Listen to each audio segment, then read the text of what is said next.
des amplificateurs opérationnels.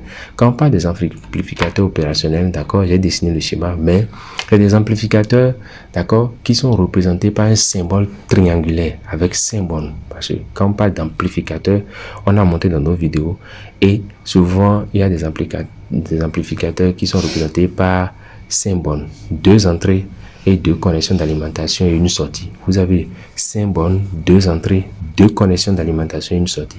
C'est des amplificateurs qui permettent à des appareils polyvalents d'utiliser une amplification des signaux pour filtrer le bruit, pour effectuer des opérations mathématiques. Donc quand on parle d'amplificateurs, ces amplificateurs permettent de filtrer le bruit, d'accord, et d'amplifier le son. Voilà, c'est comme ça. Donc j'ai expliqué. Nous allons voir d'autres symboles schématiques, d'accord, comme avant tout les connecteurs. Donc quand je prends les connecteurs, nous avons, quand vous voyez les mâles, vous avez les femelles, le mâle et les femelles. Le mâle, c'est une flèche horizontale simplement, avec une flèche orientée vers la droite. C'est ça qu'on appelle le mâle.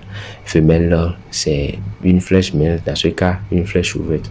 Donc, on va voir d'autres symboles schématiques. Quand on parle d'autres symboles schématiques, avant que je ne quitte les connecteurs, il faut comprendre que les connecteurs sont représentés par une variété de symboles selon leur type. Parce que vous avez des connecteurs pour fournir un moyen de relier les fils, un moyen de relier les composants.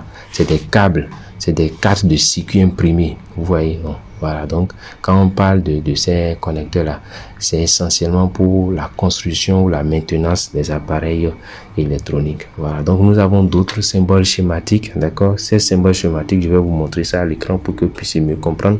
Je vais dessiner quelques-uns de ces symboles comme les connecteurs, d'accord. Ensuite, je vais dessiner une lampe, c'est autre symbole qu'on peut trouver dans l'électronique. Je vais dessiner également le fusible. Ça, c'est un fusible, une résistance. Je vais dessiner également une résistance parce que là, je vais dessiner un fusible pour que vous puissiez voir. C'est sous forme d'une résistance, mais la ligne n'est pas coupée. La ligne est horizontale et passe tout au long de ce petit rectangle qui est là. Donc c'est ça qu'on appelle fusible. Il y a le schéma que je vais afficher, d'accord, pour d'autres symboles schématiques que vous pouvez voir. Nous avons plusieurs d'autres symboles schématiques comme j'ai expliqué déjà les résistances, les générateurs, les inducteurs, les thermistors. Voilà, les thermistors, vous avez beaucoup plus d'éléments que je vais afficher sur l'écran pour que vous puissiez voir.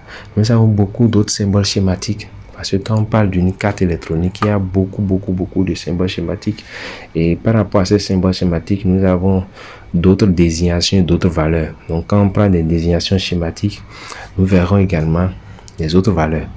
Alors dans ce cas, bien que nous ayons des symboles schématiques les plus courants, c'est important de noter qu'il existe de nombreux autres symboles. Ceux qu'on a cités maintenant là ne représentent qu'une large gamme de composants électroniques. Ça ne représente qu'une large gamme de ces composants électroniques. Vous voyez un peu ce que je dis, non? Voilà, donc si vous souhaitez en avoir plus de ces symboles-là, nous allons emmener encore d'autres symboles dans d'autres vidéos pour que vous puissiez bien comprendre.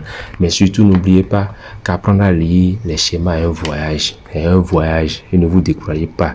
Parce que si vous ne comprenez pas tout de suite, d'accord, avec le temps et la pratique et en suivant, vous devriez plus ou moins être à l'aise avec le temps, avec les schémas pour comprendre. Voilà un peu comment ça se passe. Alors, quand vous allez lire les désignations des schémas et les valeurs, quand on prend la désignation des schémas et autres valeurs, je vais afficher un schéma. Sur la vidéo, vous pouvez voir parce que j'ai montré les schémas qui sont sur la carte.